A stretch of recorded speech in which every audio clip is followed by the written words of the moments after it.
Calls himself a Maverick. Can't call yourself a Maverick. Guy didn't even earn a spot at Miramar. Got his wingman killed too, not cool.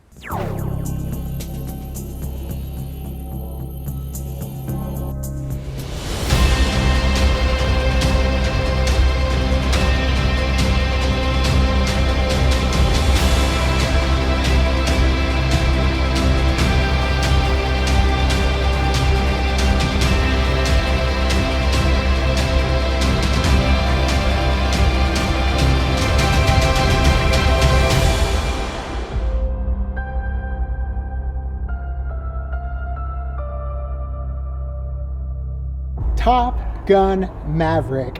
Tom Cruise was right. At San Diego Comic-Con in 2019, he surprised us and came out in Hall H and showed us a trailer for Top Gun Maverick, and he told us that this was a love letter to aviation. You know, and it's about aviation, and I love aviation. It's a love letter to aviation.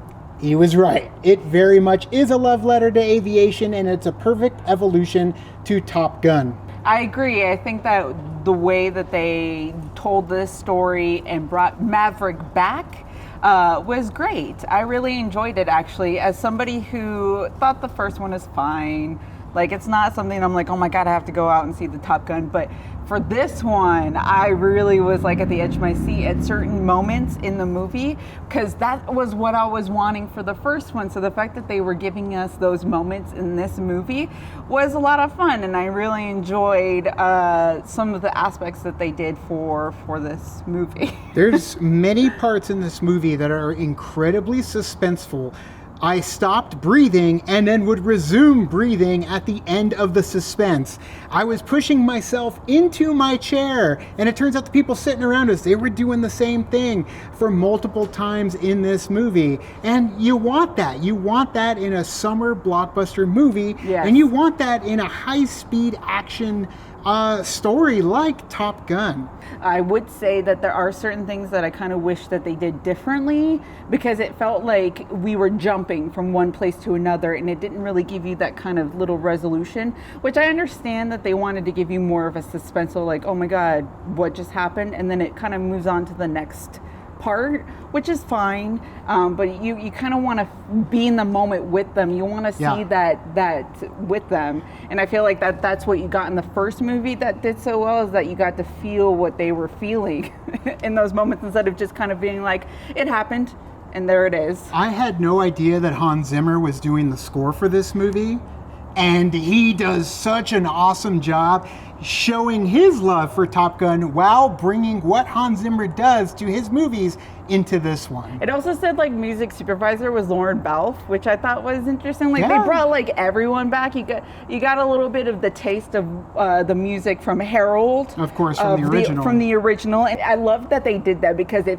fits you back into Top Gun, because you're like, oh, okay, now I'm in Top Gun again, instead of like kind of jumping in. They do the whole like music and everything, and I like the way that they did that, because, you know, it's been so long since Top Gun, so the fact that, you know, ease us in with the music, they get you with the music. There is plenty of member berries when it comes to this movie for those that, like me, watched that movie many times growing up. I hung on the dialogue growing up. I know the scenes, I know the quotes.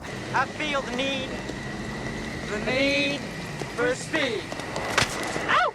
I know the musical cues. So for me, there were plenty of going back through, you know, my nostalgia. However, I do feel like they do a good job with this movie to catch you up to the point where I feel like you don't actually need to see the first Top Gun. Actually, it's on Netflix until the end of May. But if you want to check it out before this, I recommend it. I agree. I feel like if you don't want to see it and you just kind of want to feel what this movie is, you can come in and not really know about what's going on in Top Gun and be fine. The only thing that would kind of say, okay, maybe you want a little bit of backstory, is there is a relationship between Maverick and another character in this movie that does tie into the original.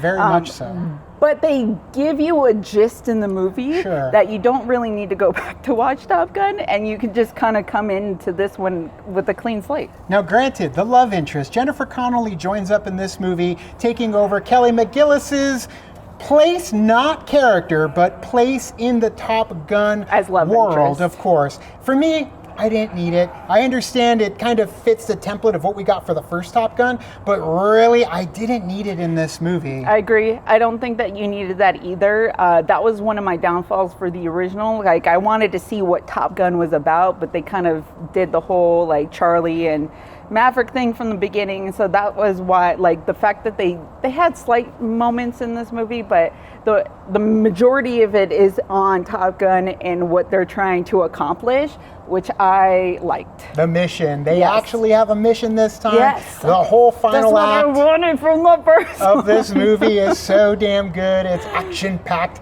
and it's a good time. So if you are a fan of Top Gun, I highly recommend it. If you're not a fan of Top Gun, you're a fan of Tom Cruise's movies, and you want a good summer blockbuster movie, people were having a great time with this one, cheering and Yeah. whooping and hollering, and the music is so damn good as well. Lady Gaga's song's pretty good too. Yeah, I feel like it drags on a little bit towards the end where you're like, okay, let's just kind of wrap this up here, because I feel like there's moments where it's like, okay, I know that we're ending. Oh wait, no, it's continuing on, which then you know you have like that start stop. Right. But overall, See, was the great. start stop I agree with. However, the more that we get after the start, I actually really enjoyed. So like I was okay with it. But either way, guys, make sure you check out Top Gun Maverick. What's your love for Top Gun? Do you have any or do you have none going into this movie?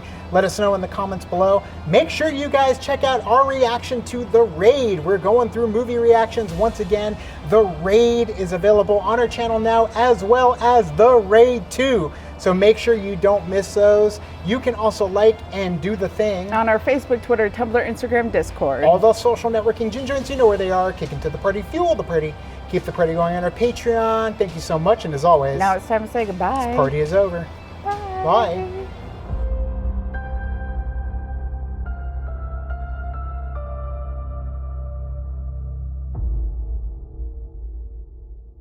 Danger Zone.